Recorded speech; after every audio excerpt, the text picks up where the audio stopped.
Thank you so much. And without further ado, we are going to start with Britton asking the first question. This first question is for Senate. Is the federal government properly managing federal lands in Idaho? Thank you for the question.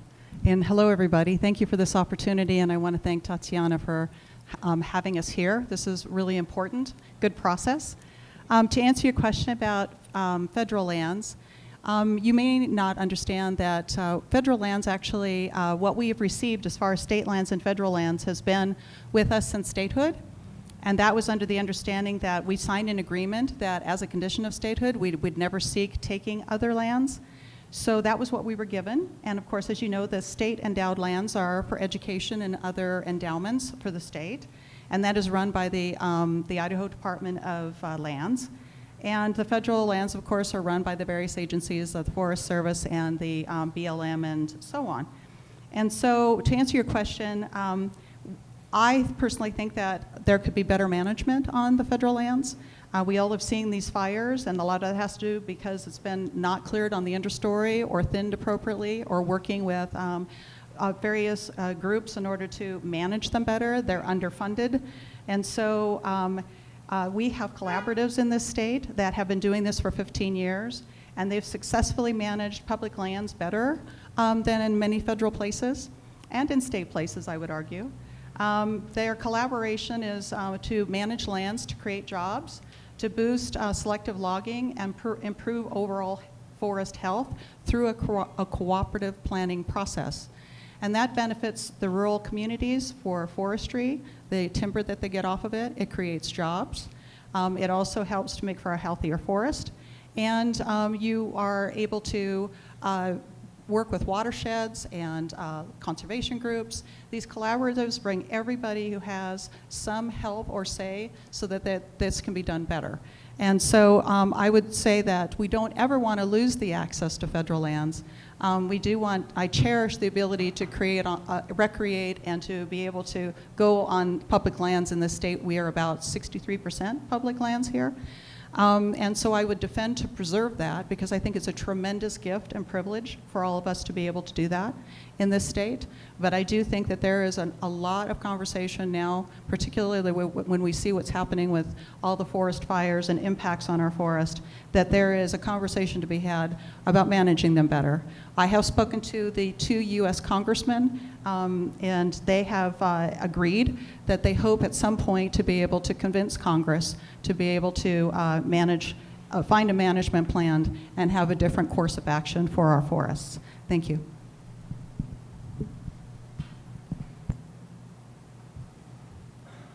Short answer. Can you hear me? Everybody hear me? Everybody hear me? There we go. Short answer. No, I think it could be managed a lot better. I do think that the Good Neighbor initiative that they're working on right now, where that brings the locals and the state into the conversation a lot more, I do appreciate that. I think that's exactly what we need to have is more of a local input.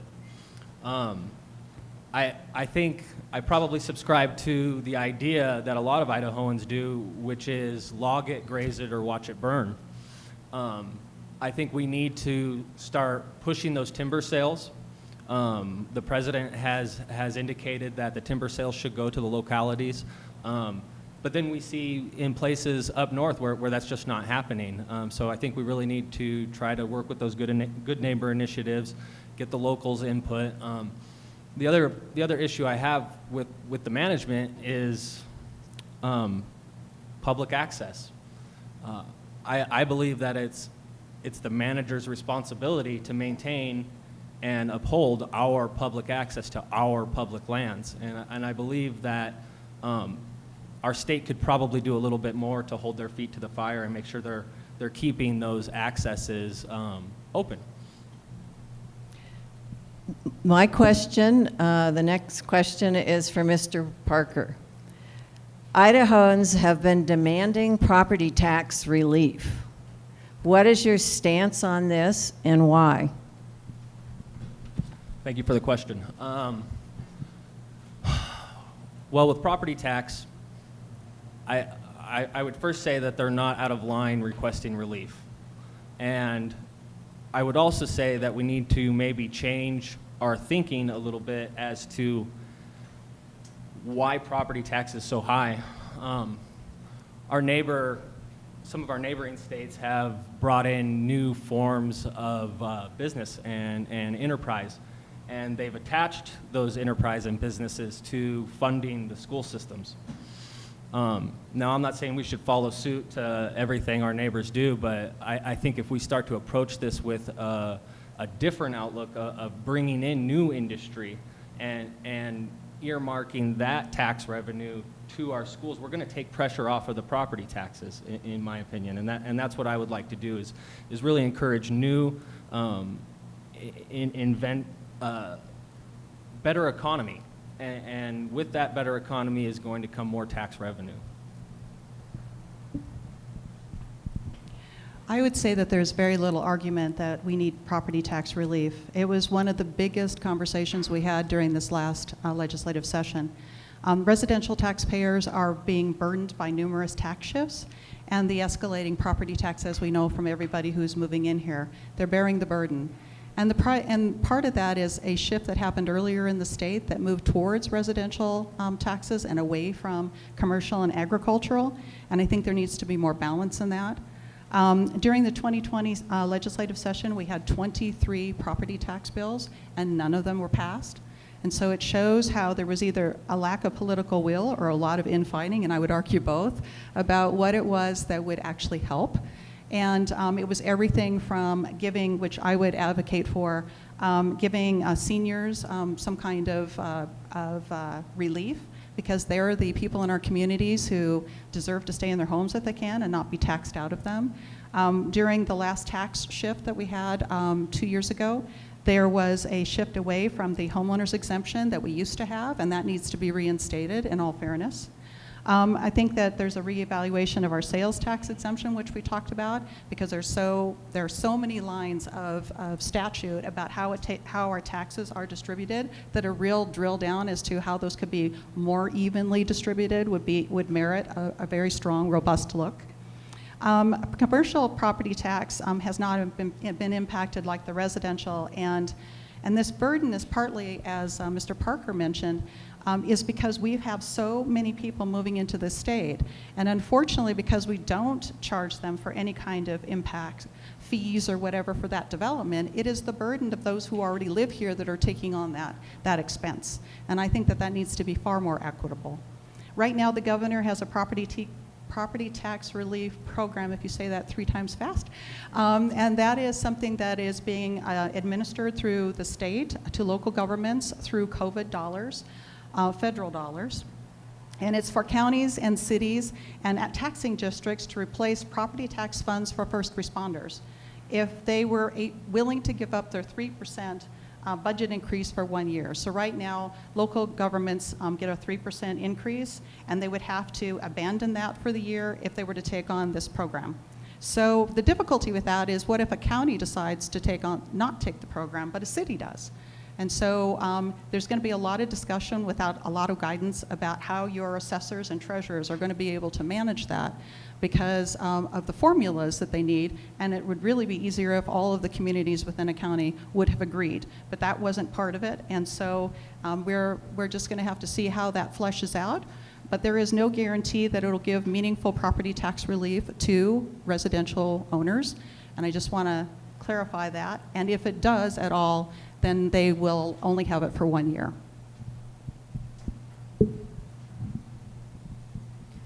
This next question is for Senate.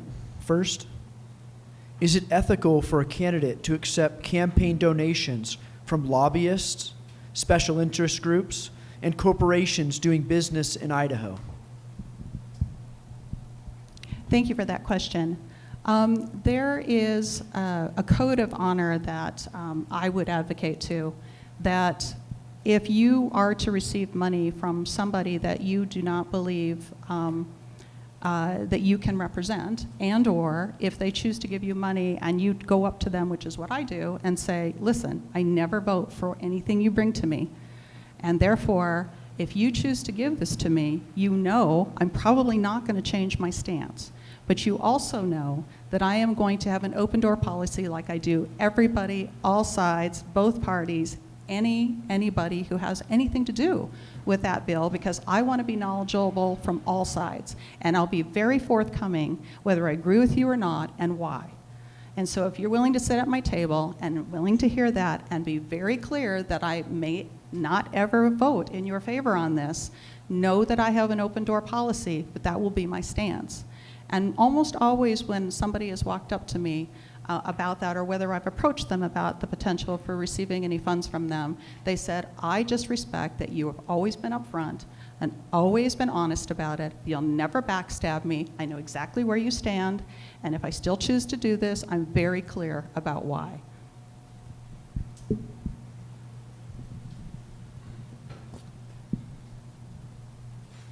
So, some special interest groups are okay. They're not bad.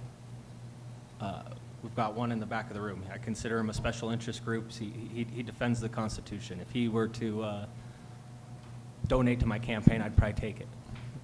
But there's other special interest groups that are very, very anti-American. And I've tried to stay clear of those. And I've also made an extreme effort to not approach lobbyists. I want my campaign to be funded from the people. When I walk into that building, if you guys hire me, I'm not going to be beholden to anybody except for the people in District 26 who send me there. My next question is for Mr. Parker. What are the current issues with water management in our district, and what would you do to address them?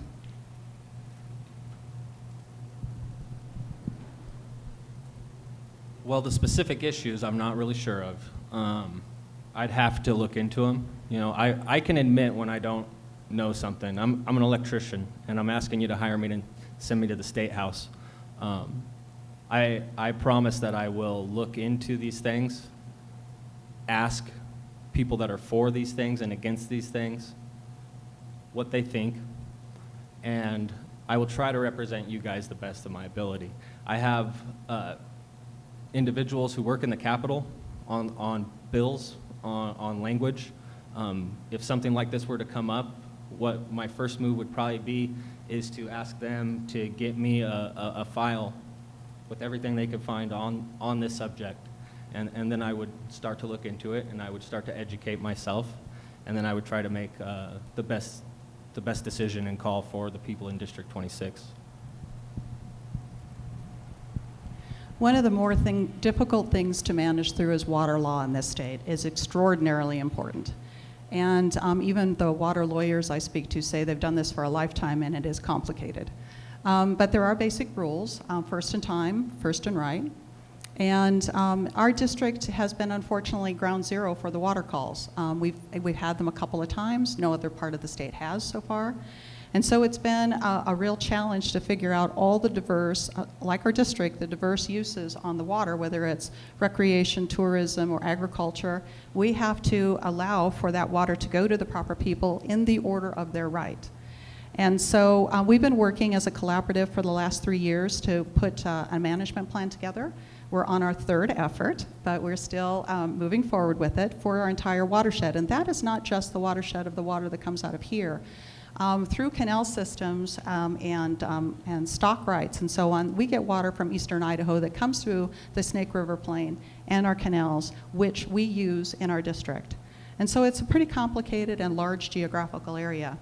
So there's a couple of plans. We've put some money aside to raise some of our reservoirs and allow more fill, which would be something that we could use for beneficial and agricultural use.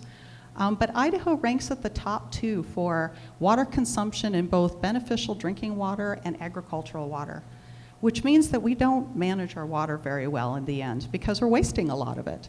So I would argue one of the low-hanging fruits is to make sure that we put metering and we monitor our consumption more closely so that we can keep our water where it needs to be for proper use and not waste it.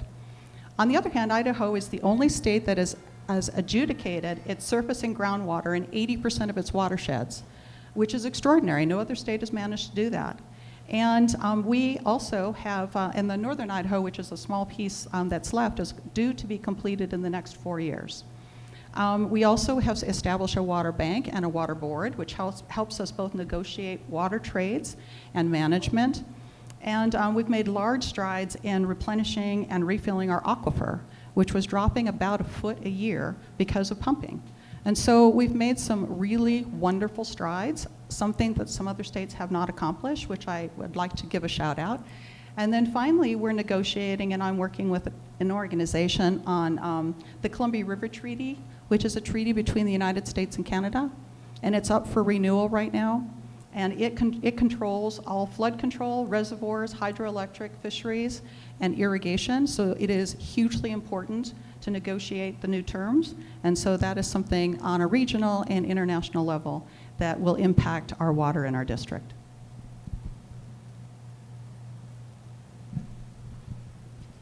This next question is for Stennett. Do you believe that placing restrictions on firearms, including red flag laws, is infringing the Second Amendment?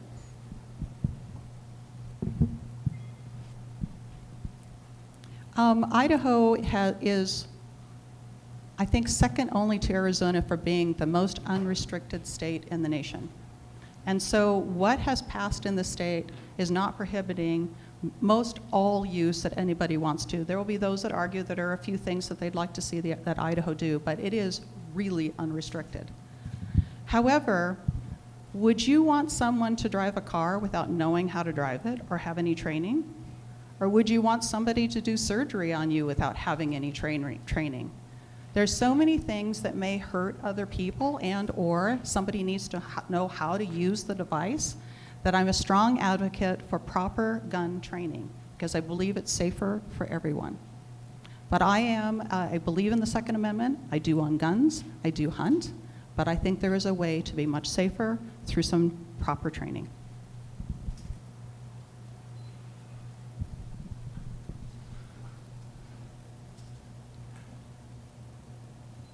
I believe that that's an infringement. Red flag laws, no, I wouldn't vote for any. I believe the state constitution and the US Constitution mean what they say. And I believe that driving or surgery is not constitutionally protected conduct. And the issue I would have is that, yes, training's good and it should be encouraged. It should be affordable. And I would even like to see the state and the counties offer that through their law enforcement. But when we mandate those things, we're actually infringing on the law of the land. And as an elected official, if I raise my right hand and swear an oath to the Constitution, I believe by passing any kind of legislation that infringes or chips away at any of those amendments, not just the second, the first, the third, the fifth, I'm actually breaking the law, and I wouldn't do that. This question is for Mr. Parker. Idaho's state and local roads are in critical need of maintenance. For example, on some roads, school buses have to make detours to avoid unsafe bridges. As a state senator, what do you propose to do to fix our roads? Again, I would go back to innovation and creating a better economy that's going to encourage more tax revenue to use for infrastructure. I believe we need to use money to make infrastructure. I believe in the social contract. I want roads without potholes. I just believe that we need to make sure that this money is being utilized in the best and most efficient way. And a lot of times it's not, and that's how we end up with those holes in the roads. I do believe that the answer doesn't always have to be tax increases off the back of the working people that work hardest. I think we really need to figure out a way to encourage more companies to come to Idaho, new businesses, you know, we couldn't even get the hemp bill passed in this state, And that's a huge new industry in an ag state. I think that's ridiculous. I think we should be investigating these other avenues and looking at how we can bring them here to Idaho. And I think the first would be to get out of our own way and pass some more modern legislation to allow these sort of industries to come in. So Idaho right now is almost $500 million behind in maintenance of repairing roads and bridges, just maintenance, not new construction, which will need to happen because of all the growth that we're seeing. And counties, if you count the county and state bridges combined, there are 2,000 bridges that are deemed to age out and unfit to travel on. And that is a public safety issue. Something that we've been fighting in the legislature for quite some time. About 6 years ago, we raised the registration and gas taxes, but that mostly impacted the very people Mr. Parker's talking about, just working individuals, the commuters, light trucks. And we promised that we were going to come back to do the commercial industries, the ones that have the heavy loads, the ones that abuse the roads the most, and frankly, the ones that we need to keep prepared for commerce. And yet there was no political will in the legislature fighting for the last 6 years in order to increase and try to address what the commercial trucking industry is actually doing to our transportation infrastructure. So I think, my opinion is that I think that every user on the roads needs to be paying their fair share. And instead, we pass legislation to make loads heavier and longer and faster. And then we never fixed what they were riding on. That's true of railroads.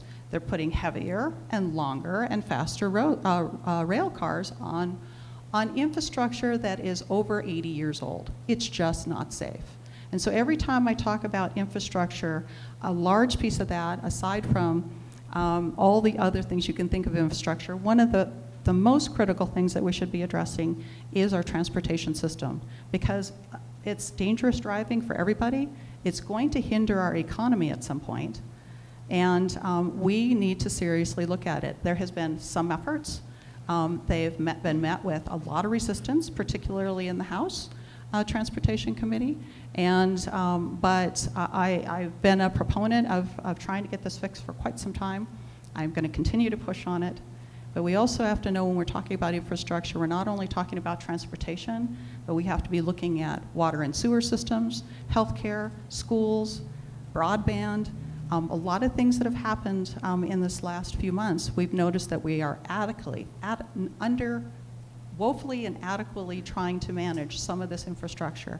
And with the amount of people that are moving in and the pressure that continues to be placed on it, we are going to have to address it for safety reasons. This next question is for Senator Stinnett. First, is it wrong to allow the killing of babies by way of late-term, partial birth, or after-birth abortion?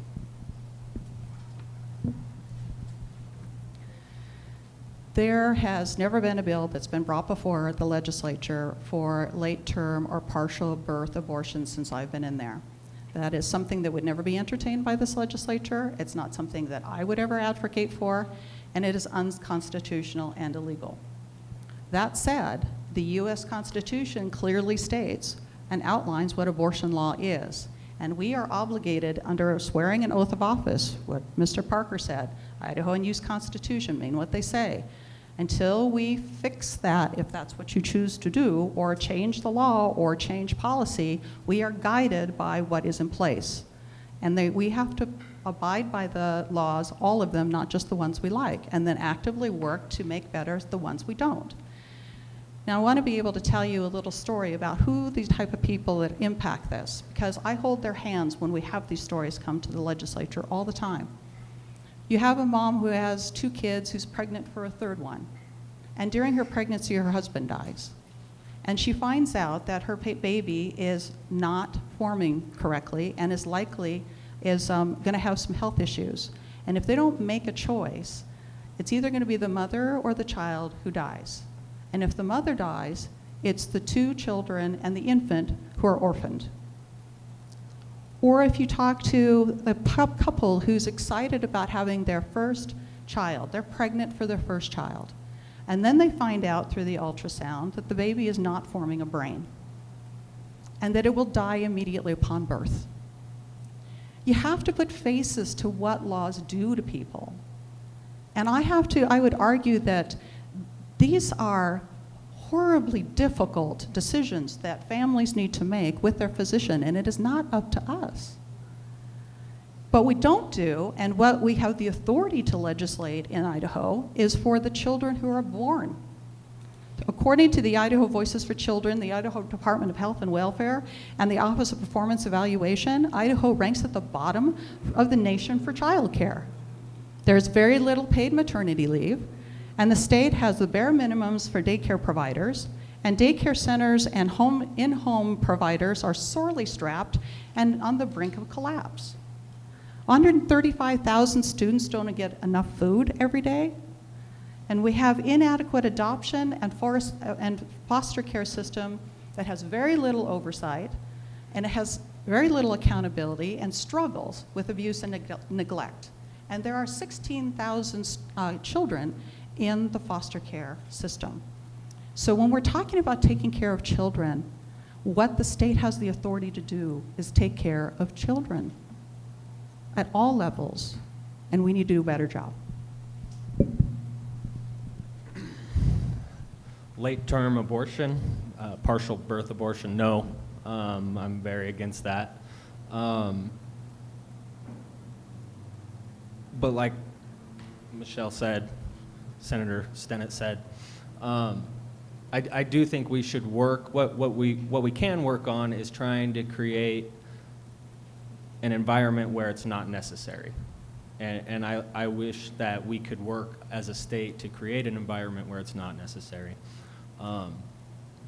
But as she also said, we as swearing the oath, it's definitely in there. So the question, I'd like to not get up too far off in the weeds. The question was about late term and partial birth abortion. No, I would not vote for that if it were to ever come to Idaho. Mr. Parker, in the past you've pled guilty to breaking the law at the 2015 showdown between the Bureau of Land Management at the Bundy's Ranch in Nevada. If elected, you will take an oath of office to swear to follow all laws in the Constitution of the U.S. and of Idaho. Will you obey these laws and follow the Constitution even if you disagree with them? It was 2014. Okay. Misdemeanor obstruction. That's the charge I took. I had about 15 charges, felonies. I was facing life in prison. I was acquitted on 98% of those charges. The federal government has a 97% conviction rate. 98% of those charges, I was found by 12 other human beings as not guilty. They held the other charges over my head for a third trial. They offered me a misdemeanor obstruction. Now, a misdemeanor obstruction is the same as jaywalking. If anybody's never done that before, go ahead and raise your hand. I would take 2 more misdemeanor obstructions to stand up for the First Amendment. I told the prosecution that. So, yes, I will follow the law, but an unjust law is an illegal law per the Constitution, and I'll try to, what I'll do more than that is try to make sure that that doesn't happen, that those unjust laws don't get put in place and put people in positions like I was in, where I had to make a decision where I would put my freedom at risk to defend the First Amendment. I would just answer that, as I mentioned before, when we swear the oath of office, we swear to follow all laws, both the U.S. Constitution and the state of Idaho. And there are some that I would disagree with, or that I would hope that we could make better, or alter, or change. But our jobs are to do that in the proper fashion. And until then, we have to uphold it. And so it makes for very difficult, Mr. Parker is correct, it makes for some very difficult choices. when you have to do what you're sworn to do, and you may philosophically or personally not agree with it. But that's what we're there to do. And then our jobs are to try to improve the lives of Idahoans by actively, within the proper process, make changes where we see changes need to be made. But we're going to split hairs a little bit about what we believe is constitutional, because when we try to do something, we try to get an attorney general's opinion, we try to get outside counsel. I can't possibly, with my background, because I'm just a little worker that doesn't have a law degree, but we try to get as many sources to tell us whether we're following the Constitution or not, and then that's what guides us for our decisions when we make votes on pieces of legislation.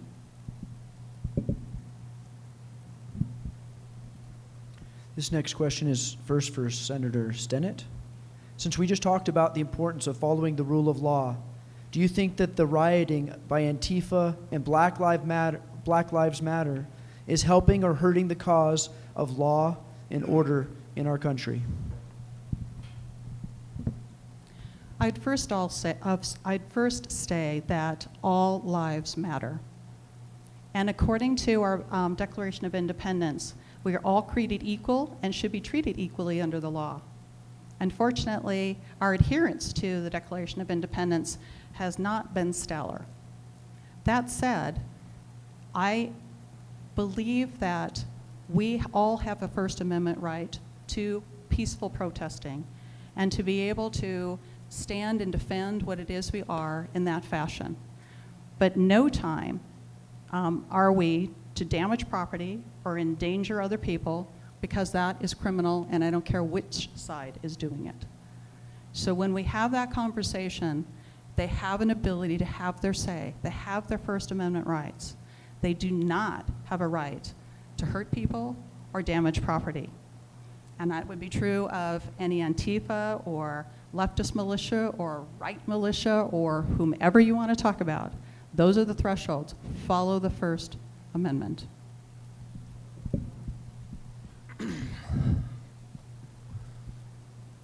Well, since it's already been brought up, I'll go back to 2014.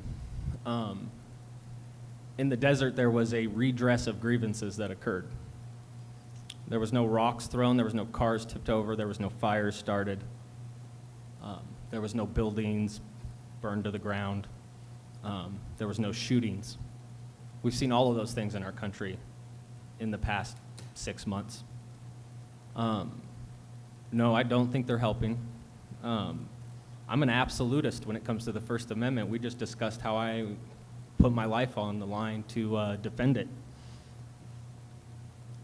But I think there's a big push to muddy the water out there at what peaceful protesting is and isn't. I'm glad to be from Idaho, where we haven't seen any of that. I think we're better than that, and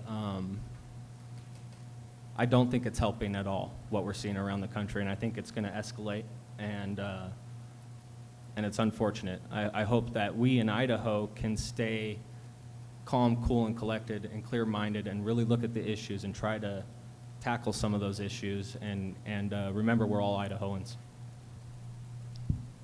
Mr. Parker, Governor Little's emergency decree gave local control to cities and counties. This debate has been going on for years in Idaho as to who gets to set the rules. What is your view on local versus state control? Trying to understand the question. Generally speaking, on local state control, I think the question was about the governor's executive order, I guess. I believe that our constitutional republic has guidelines set out, clear separations of power and control and responsibilities. And anytime we move away from that, we're doing a disservice to the people who formed this country and died for this country to create those checks and balances and separations of power. So anytime anything happens where we have an emergency order or an executive order, or I think that takes us away from our clear-cut definition of responsibilities. Right now, I believe that the legislature doesn't really have a say much. The Senate doesn't really have a say much, and those are the people that you elected. So we can argue about masks, and we can argue about different types of mandates, but my concern with all of this and what's going on is those clear separations of power and the way our government is supposed to run. We're not in that right now, and when I get there in January, we'll try to put some safeguards in place to make sure that those separations of power stay in place. The governor's proclamation, his decree, was to make recommendations during a crisis. The recommendations were, though, placed for implementation on the individual counties and cities and public health boards.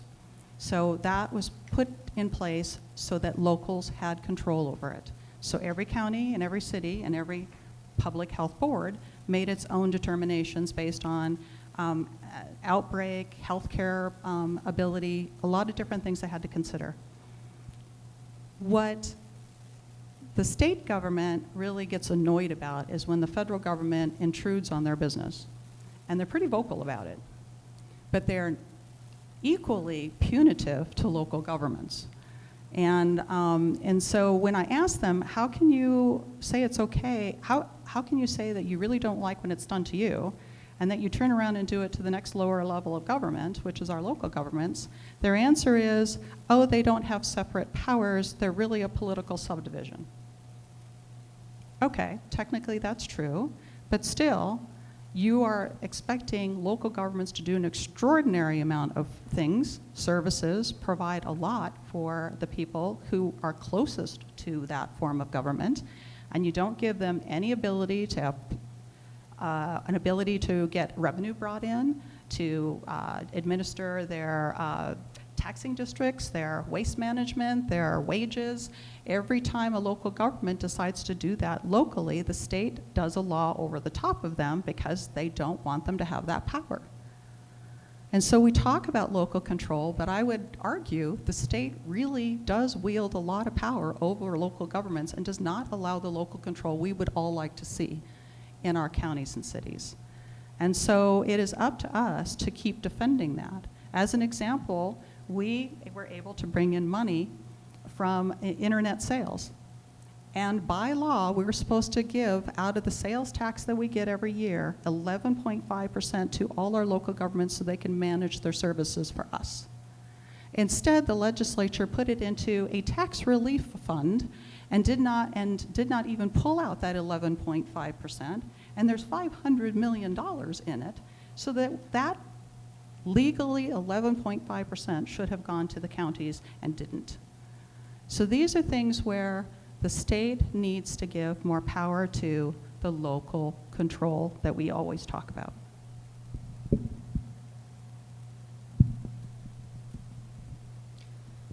This is first to Senator Stinnett. Do you support increasing taxes? And if so, on who?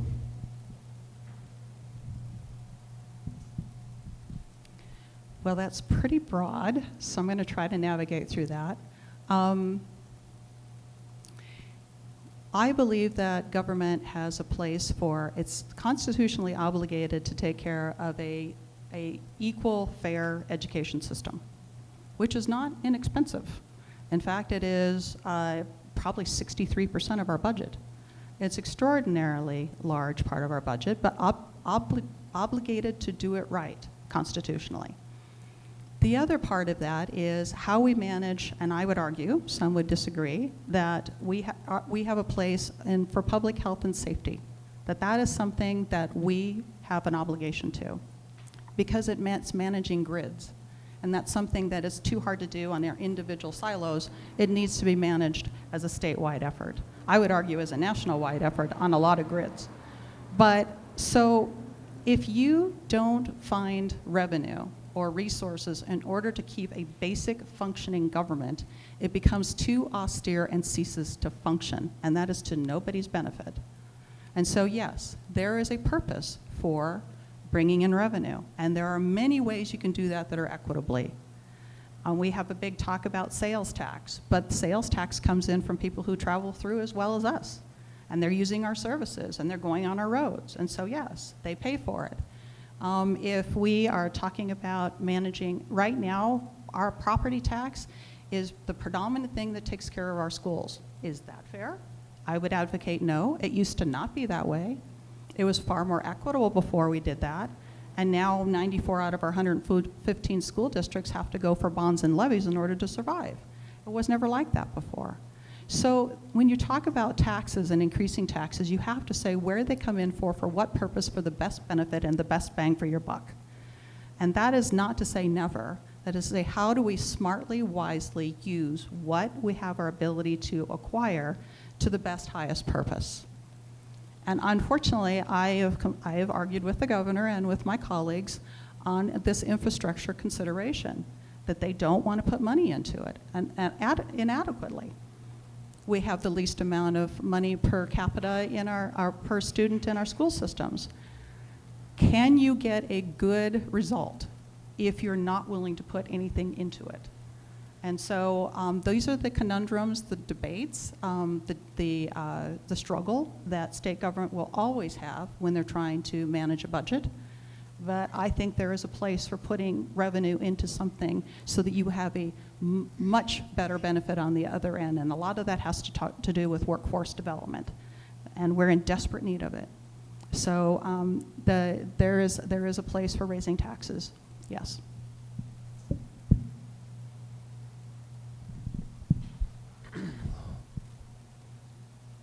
I think the tax system could be a lot fairer, but having said that, across the board for everybody.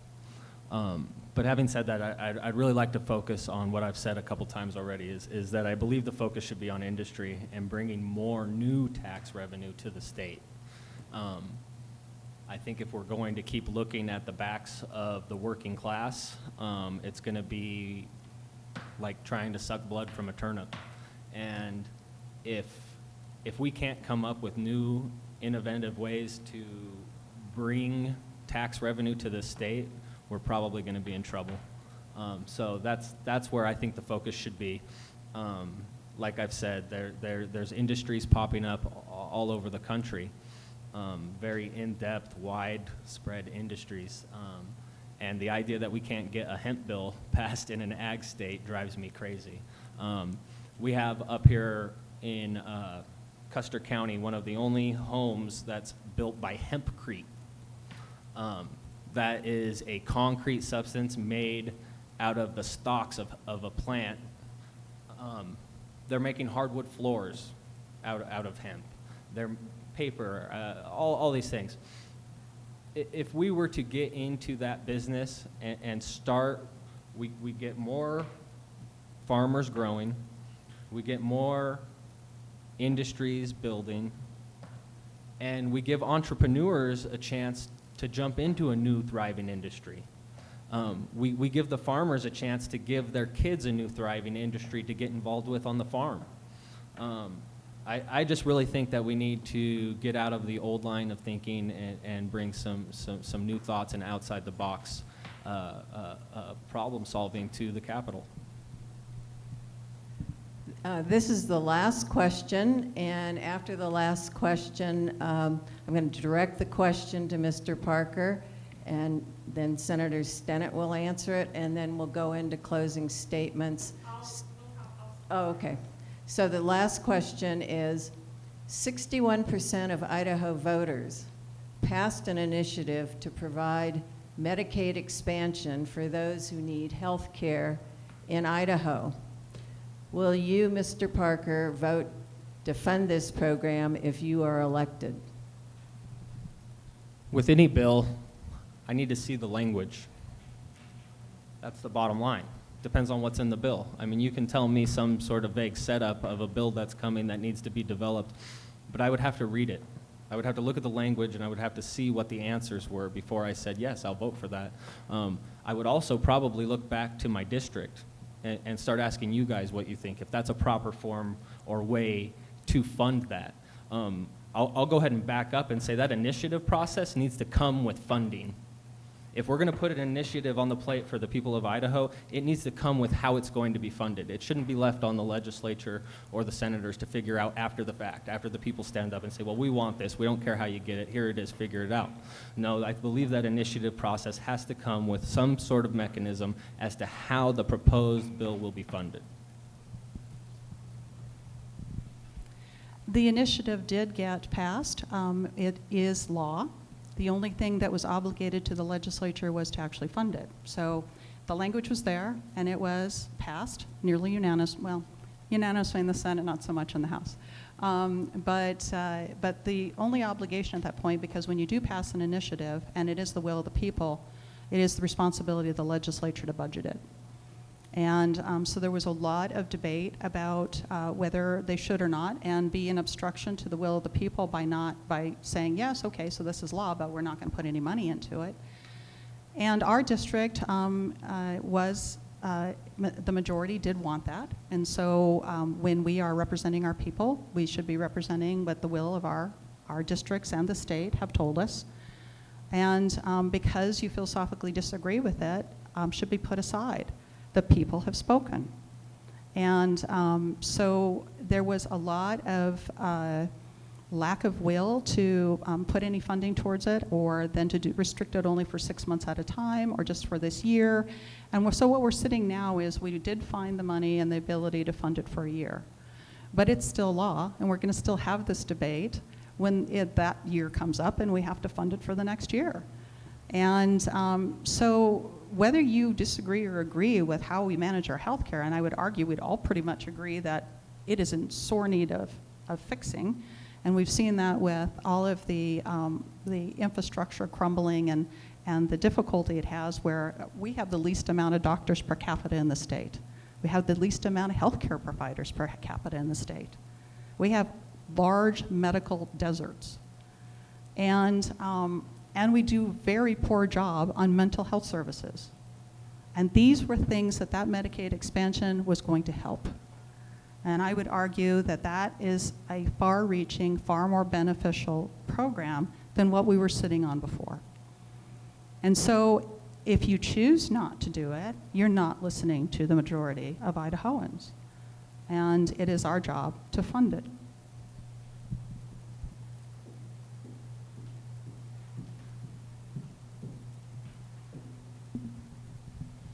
Thank you so much for our debate participants for answering the questions. Thank you for the audience again for being very respectful. We are going to do closing statements now. We're going to switch with our timekeeping. It's 4 minutes per person, so one extra minute. And since the Parker side started with a key flip, we will continue in that order. So Eric will go first, and then Senator Stinnett, and then you guys are welcome to clap after each of them is done at this point. So, in closing, I believe that I have the ability to network in the Capitol and get those things done, the things that you need done, that you want done.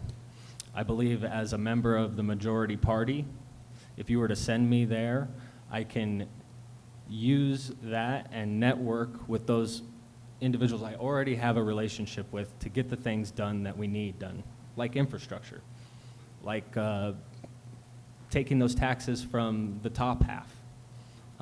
I believe when those things come from a Democrat in the Capitol, they automatically get shoved into the broom closet.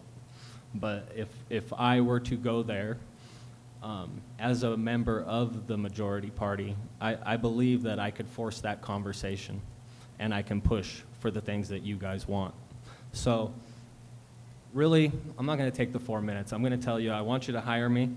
I want to make your concerns my priorities, and I want to bring some new thinking to that Capitol. I also want to defend our rights, our constitutional rights. And I believe the best way to do that is in that building.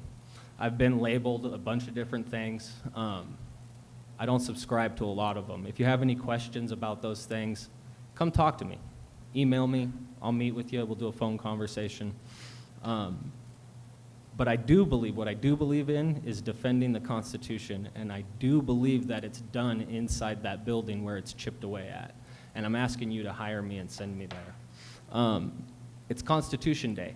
Today's Constitution Day. I brought some pocket constitutions, and I challenge all of you, whether you're on the right or the left, to maybe start thinking and bring those fundamental principles back into your life a little bit, and teach your kids today, because it's the day for it. So my name's Eric Parker. I'm running for Senate District 26, and get a hold of me. I'd love to talk to you. Thank you.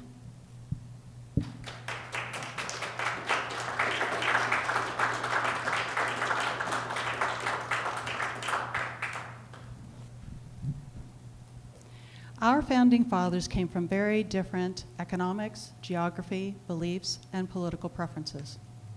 At times quarrelsome and divisive, in a swelteringly hot room, they had the courage to negotiate their agreements and differences, produce some of the most important documents known to mankind.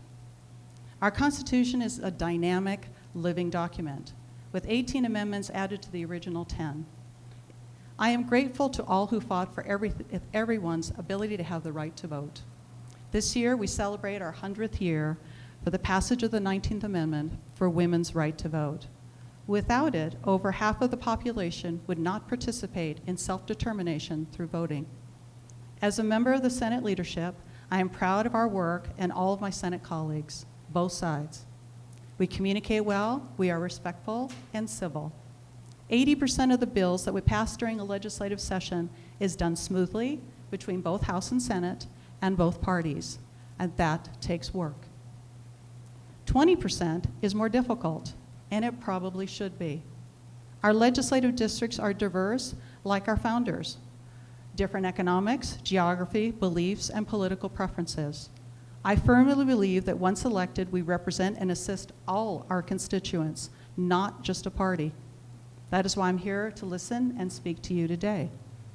No two people live exactly alike, and therefore, crafting solid policies is not a perfect science.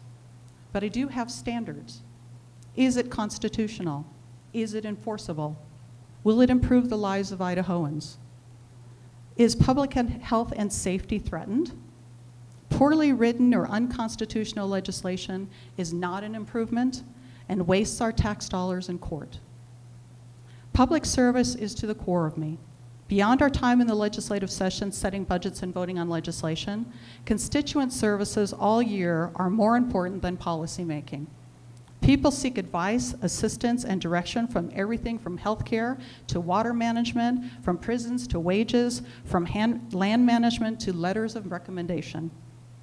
Everything that impacts people's lives comes before the legislature. I'm on 8 committees, chairing some, dealing with water, fisheries, fish and game, resource industries, energy, invasive species, voter laws, commerce, broadband, Idaho's place regionally, and its relationship with Western Canada. Sadly, I've presided over many memorials honoring fallen soldiers and former legislators. Their service is properly praised and commemorated, but their strength of character and their integrity and how they touched people is what is always remembered. What is fundamental to all of us is family, faith, community, and an ability to provide for our well-being. We are all created equal, as defined by our natural rights. No one has a right superior to anyone else. Our right to life, liberty, and pursuit of happiness imply the right to live as we wish, only if we respect the equal rights of others to do the same. All we have is control over ourselves, how we choose to make this journey. I choose to navigate and find the opportunity in the chaos in the chaos around us now. It can be a huge opportunity. But I also choose to navigate my life from here. Not just from here, from here. Make connections, listen, share wisdom and guidance if asked, allow creativity, be kind, and love. I ask for your vote, and I thank you for listening.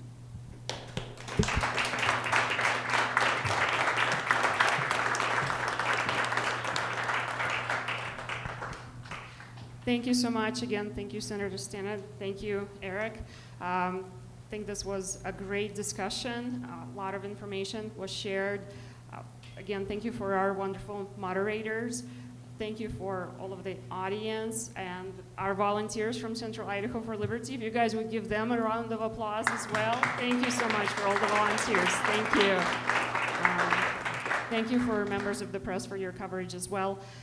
In conclusion, I would just invite everybody to check out our organization, Central Idaho for Liberty. We're going to be putting up more content out there, doing videos. My wonderful co-host, Jeff Kreisek, is there. We're trying to do some videos, educational videos talking about different issues in our legislative district. And of course, last but not least, please get out and vote this year. So important. Thank you.